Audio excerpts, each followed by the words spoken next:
일제강점기 때 신학교에서 강의하지 못하게 하는 과목이 있었습니다. 출애굽기 공부를 못하게 했고 예언서 강의를 하지 못하게 했습니다.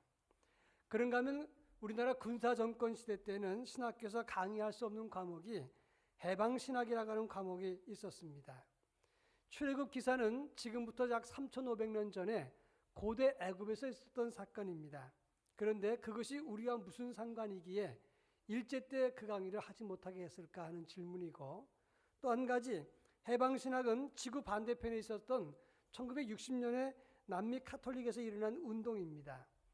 남미 라틴 아메리카 군사정권과 소수 자본가들의 횡포에 맞서서 민중의 착취와 억압은 하나님의 뜻이 아니다, 이렇게 펼쳤던 운동이고, 이 운동은 신정통신학과 기독교 사회운동, 생태신학, 민중신학과 함께 정통신학으로 분류되어 있습니다.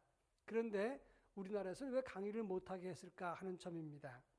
하나님의 말씀과 복음의 사건은 3,500년 전이든 지구 반대편 사건이든 현대적 의미로 재해석될 때 역사하는 힘이 크기 때문에, 그래서 억압하는 사람들은 그것을 회방하거나 강의하지 못하게 방해했다고 하는 것입니다. 하나님의 말씀에 재해석된다는 것은 상당히 큰 힘이 있습니다. 그래서 그런 의미에서 복음의 재발견, 재해석이 필요하다, 그런 말씀입니다. 오늘 우리가 읽은 본문의 말씀은 모세의 소명장으로 알려져 있는 그런 부분입니다.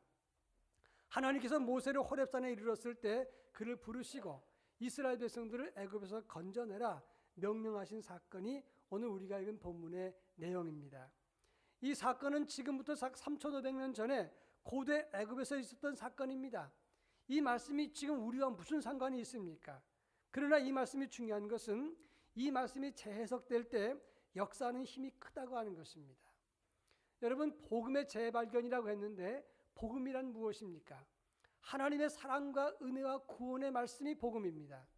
그런데 그 복음이 과거에 있었던 복음이라도 그것이 재해석될 때 이것이 우리의 삶을 놀랍게 생명 있게 만든다고 하는 것입니다.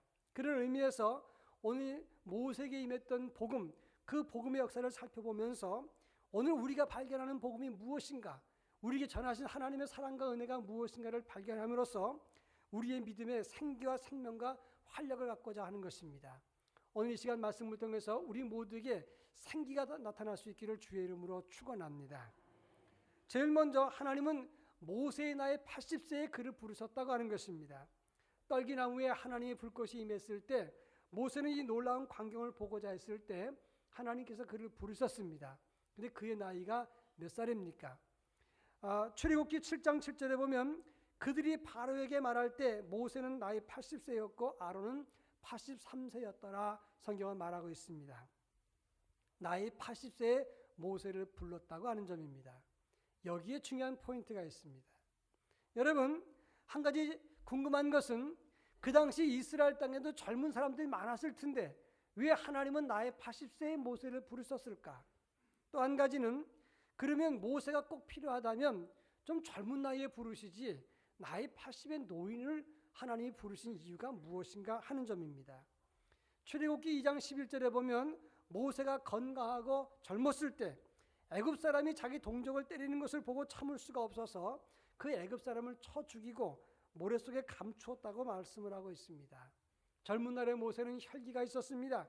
의협심도 애국심도 그리고 조국 동족을 사랑하는 마음도, 그리고 얼른 땅에다 묻어버리는 거 보니까 순발력도 꽤 있는 사람이라고 말할 수가 있습니다. 그런데 나이 80의 노인 모세, 그는 힘 빠지고 생기를 잃어버리고 활력도 없는 그런 몸이 아니겠습니까? 여러분, 나이 80이 넘으면 몸도 자기 몸이 아닐 때가 많습니다.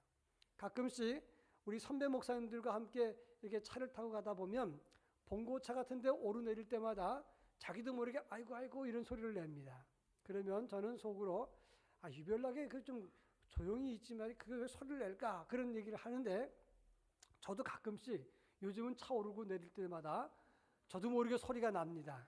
이게 뭘 말하냐면 나이 먹으면 어쩔 수 없이 몸이 쇠해진다는 것을 말하는 것입니다. 나이 80의 모세가 바로왕과 맞서서 이스라엘을 건진다, 강력한 파워가 있을까 궁금할 뿐입니다. 하나님이 그걸 모르실까?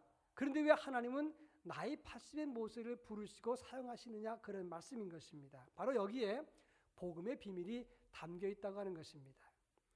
이 세상은 능력이 있고 잘나고 훌륭한 강하고 지혜로운 사람들이 많습니다. 그런 사람들이 이 세상을 주관하는 것 같습니다. 그러나 하나님의 방법은 그렇지 않습니다. 하나님은 능력 있고 잘나가고 잘난 그리고 강하고 지혜로운 사람, 학식이 많은 사람을 쓰는 것이 아니라 하나님은 약하고 부족하고 연약하고 천한 우리를 부르시고 택하셔서 하나님의 일을 하게 하신다고 하는 것입니다. 그러니까 나이 80의 모세, 한마디로 말하면 하나님께 도움은 안 되는 그런 모세지만 하나님이 그를 불러서 그에게 일을 맡겨주셨다고 하는 것입니다. 이것이 바로 하나님의 사랑과 은혜라고 하는 것입니다. 솔직히 말해서 성적 순으로 예수를 믿는다면 이 자리에 절반 이상은 떨어져 나가야 될 것입니다. 또 능력별로 예수를 믿는다고 한다면 능력 없는 사람은 커트라인에 다 떨어질 것입니다. 그런데 고린도전서 1장 26절에 보면 형제들아 너희를 부르심을 보라. 육체를 따라 지혜로운 자가 많지 아니하며 능한 자가 많지 아니하며 문벌 좋은 자가 많지 아니하도다. 하나님은 세상에 미련한 것을 택하사 지혜 있는 자를 부끄럽게 하시고 약한 것을 택하사 강한 것을 부끄럽게 하시고 천한 것 멸시받는 것 없는 자를 택하사 있는 것들을 폐하려 하시나니 이렇게 말씀하고 있습니다. 이 세상에 능한 자, 지혜로운 사람, 많이 배운 사람, 많이 가진 사람, 문벌 좋은 사람이 그리 많지 않습니다. 그런데 하나님은 그런 사람을 통해서 역사하는 것이 아니라 엄밀한 의미에서 약하고 그리고 천하고 멸시받고 없는 사람, 무능한 사람, 미련한 사람을 통해서 하나님이 역사하신다 그런 말씀입니다. 이것이 하나님의 방법이고 여기에 하나님의 사랑과 은혜의 비밀이 숨겨져 있다고 하는 것입니다. 신약시대 때 예수님의 12제자, 그 12제자가 전 세상을 바꿔놓습니다.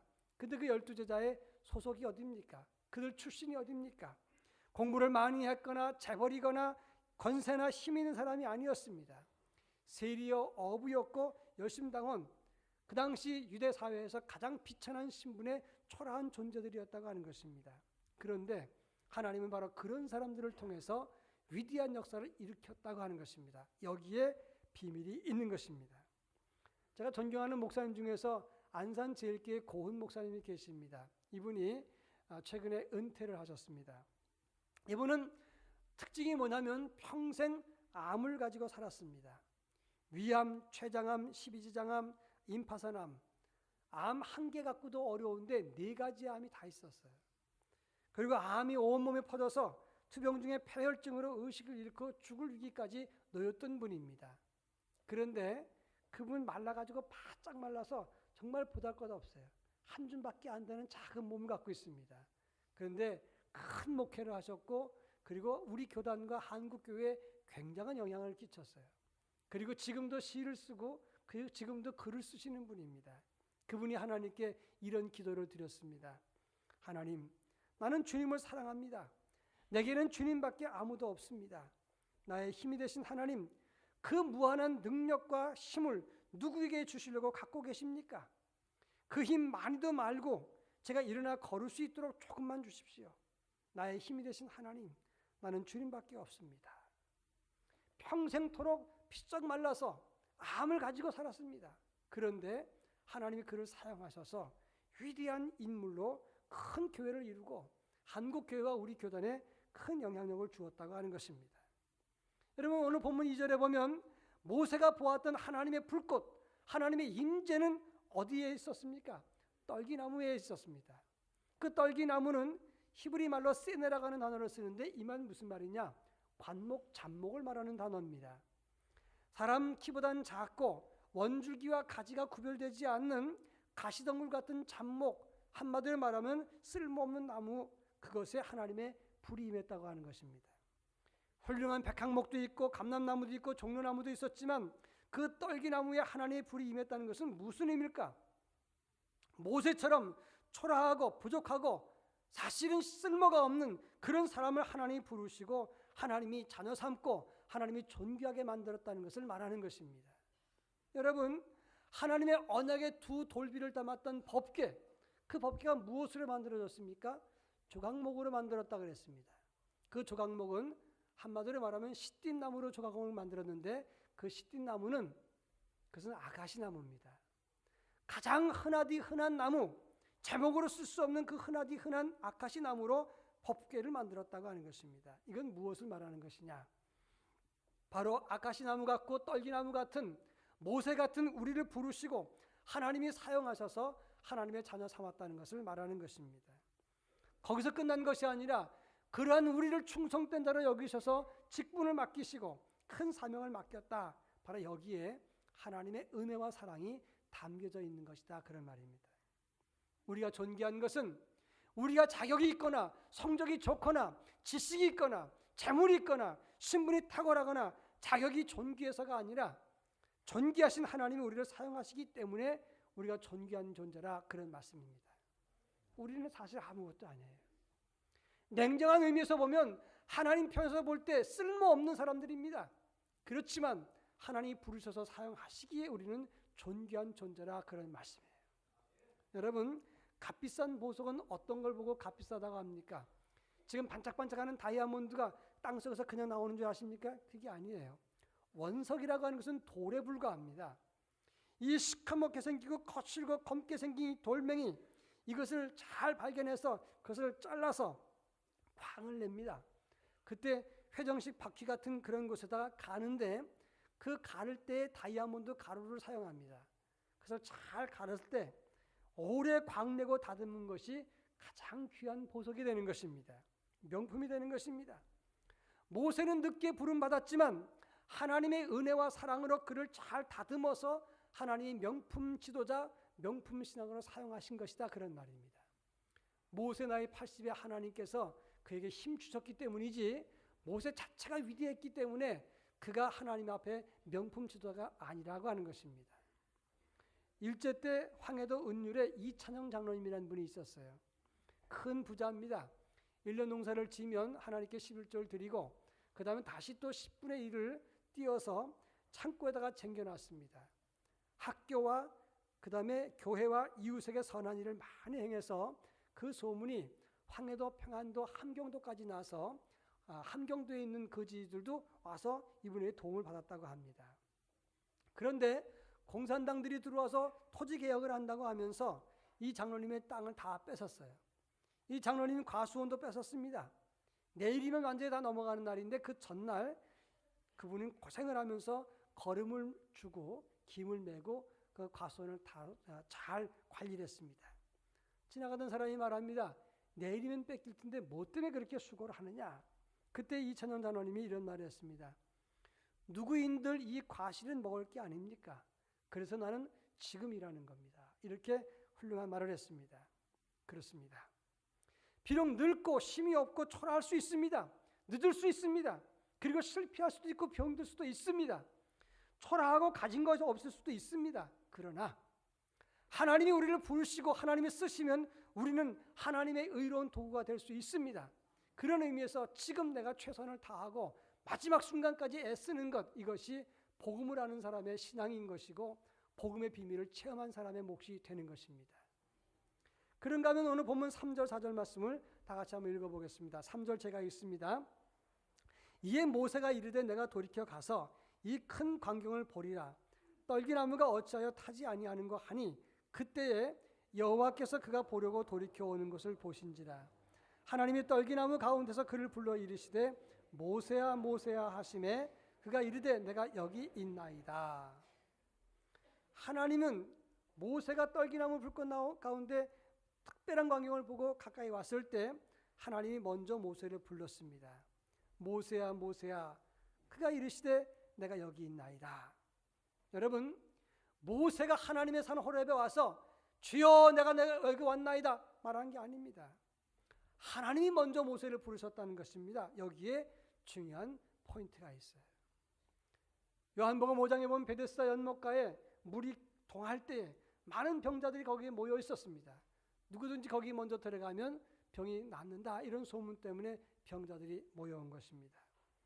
많은 병자, 맹인, 다리 저는 사람, 혈기 많은 사람, 물이 동함을 기다리고 있었습니다. 그 연못에 38년 된 병자가 있었습니다. 38년입니다. 38년 동안 치레를 하면 사람들이 관심을 안 갖습니다. 그를 물에 넣어줄 사람이 없다고 했습니다. 그 물에 들어갈 힘도 없습니다. 이미 버려진 사람입니다. 아무도 신경 쓰지 않는 사람입니다. 거기서 그냥 죽을 겁니다. 그런데 예수님께서 찾아가셔서 내가 낫고자 하느냐? 일어나 내 자리를 들고 걸어가라. 말씀하신 분이 예수님이셨다는 겁니다. 요한복음 8장에 가늠한 현장에 잡혀온 여인, 그 여인을 두고 사람들이 돌로 쳐서 죽이려고 했습니다. 그때 그 여인이 살려주십시오, 살려주십시오, 저를 살려주십시오. 예수님 바로 붙잡은 게 아닙니다. 예수님께서 뭐라고 말씀하셨습니까? 너희 중에 죄 없는 자가 돌로 치라. 그리고 그 여인을 향해서는 나도 너를 정죄치 아니하노니 가서 다시는 죄를 범하지 말라 말씀하셨습니다. 먼저 말씀하시고 기회 주신 분이 예수님이셨어요. 여기에 중요한 교훈이 있는 것입니다. 오늘 본문에 나오는 두 노인, 나이 80세인 모세와 나이 83세의 아론, 하나님께서 그들을 부르신 겁니다.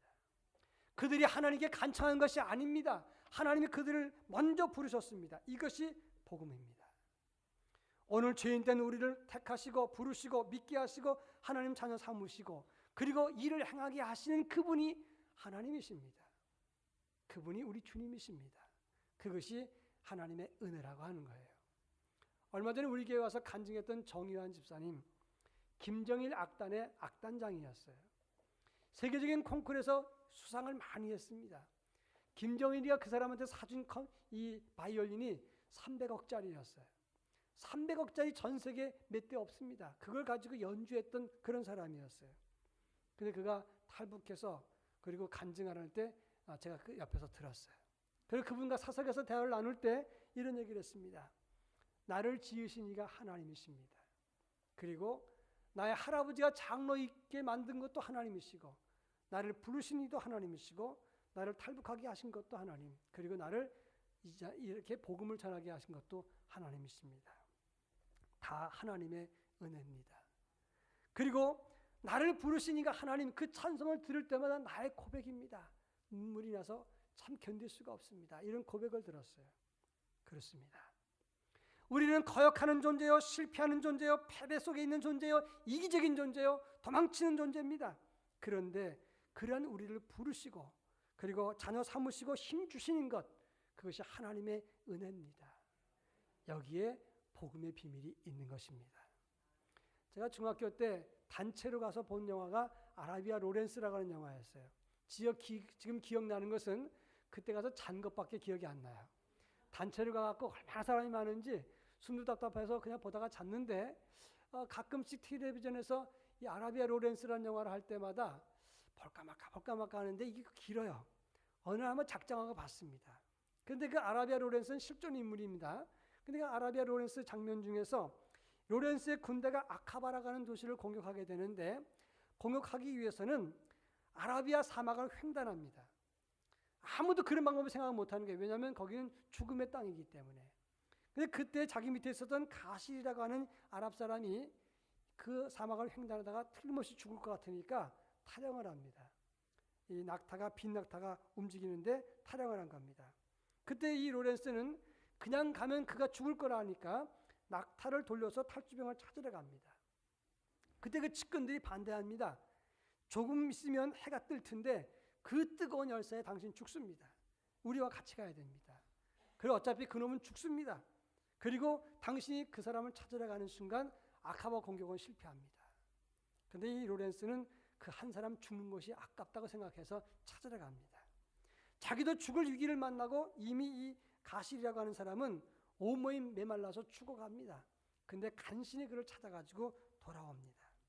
모두가 다 기뻐하면서 이 로렌스의 마음을 알았던 이들이 로렌스를 중심으로 하나가 됩니다. 특히 가실은 자기 생명을 구해준 이 로렌스에게 충성을 다합니다. 그리고 아카바 공격에 성공하는 장면이 나옵니다. 저는 그 장면을 보면서 여기도 복음에 어떤 사인이 있다고 생각을 했어요. 자기를 씻어서 도망간 그 가실을 찾아가는 그 발걸음, 그래서 그를 찾아서 살리는 그 리더십, 그것이 주님의 모습이 아닌가. 오늘 우리는 거역하고 도망간 사람들입니다. 하나님을 늘 항상 등지고 삽니다. 하나님의 사람이라고 산다고 하면서도 들어가 보면 하나님 앞에 아름다운 모습 별로 없습니다. 그런데 우리를 찾아오신 주님이 계십니다. 로마서 5장 8절에 보면 우리가 아직 죄인 되었을 때에 그리스도께서 우리를 위해서 죽으심으로 하나님께서 우리에 대한 자기 사랑을 확증하셨느니라 말씀하고 있습니다. 우리가 의인이었을 때가 아닙니다. 선인이었을 때도 아닙니다. 죄인 되었을 때에 우리를 찾아오신 주님, 그리고 우리를 위해서 죽으셨기 때문에 하나님이 우리에 대한 자기 사랑을 확증하셨다고 말씀하고 있는 것입니다. 이것이 예수님 사랑이고 우리가 받은 복음입니다. 내가 잘나고 뛰어나서 앞으로 하나님의 큰 일꾼이 될 것이다.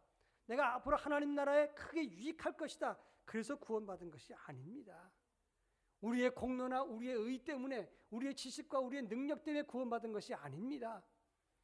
예수님께서 우리를 찾아오셨고 하나님께서 먼저 찾아오셨기 때문에 그 은혜로 구원받은 것입니다. 이것을 발견하는 것이 복음을 재발견하는 것이고, 그 복음의 근거 아래 살 때 우리는 하나님 앞에 헌신할 동력을 갖게 되는 것이다, 그런 말이에요. 마지막 세 번째 7절부터 10절까지를 한 절씩 읽겠습니다. 7절부터 10절까지. 7절 제가 읽습니다. 여호와께서 이르시되 내가 애굽에 있는 내 백성의 고통을 분명히 보고 그들이 그들의 감독자로 말미암아 부르짖음을 듣고 그 근심을 알고 그들을 애굽인의 손에서 건져내고 그들을 그 땅에서 인도하여 아름답고 광대한 땅, 젖과 꿀이 흐르는 땅, 곧 가나안 족속, 헷 족속, 아모리 족속, 브리스 족속, 히위 족속, 여부스 족속의 지방에 데려가려 하노라. 이제 가라. 이스라엘 자손의 부르짖음이 내게 달하고 애굽 사람이 그들을 괴롭히는 학대도 내가 보았으니 이제 내가 너를 바로에게 보내어 너에게 내 백성 이스라엘 자손을 애굽에서 인도하여 내게 하리라. 오늘 7절부터 10절까지 4개 절 안에는 두 부분으로 나눠집니다. 첫째는 하나님은 당신의 자녀들 이스라엘이 고통과 근심과 부르짖음, 그들이 당하는 학대를 내가 분명히 보았고 들었다라고 말하고 있어요. 또 한 가지는 내가 내려가서 그들을 건질 것이다. 그런데 그 도구로 모세를 바로에게 보냈다, 이 말씀입니다. 여기에 두 가지 복음의 포인트가 있어요. 첫째, 하나님은 하나님의 자녀들이 억압당하고 고통당하고 압제와 절망 속에 있는 것을 절대 외면하지 않으십니다. 이것이 복음입니다. 이 세상은 참으로 불공정합니다. 불평등합니다.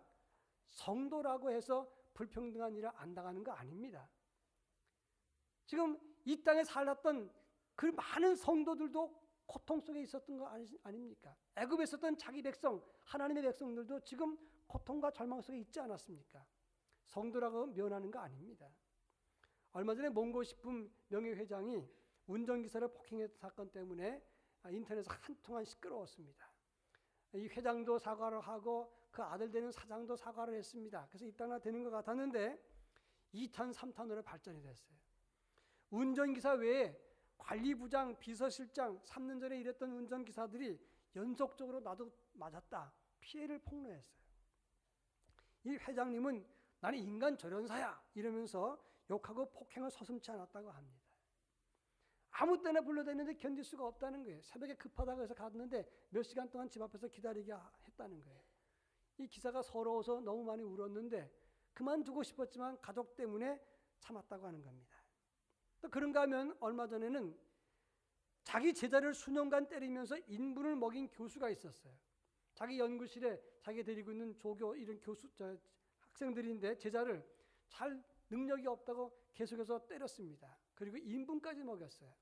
그래서 12년 징역을 살게 됐어요. 그때 동참했던 자기 제자 두 사람은 두 그룹은, 한 그룹은 6년, 한 그룹은 3년 징역을 살게 됐습니다. 여러분, 그러는 거 아니지 않습니까?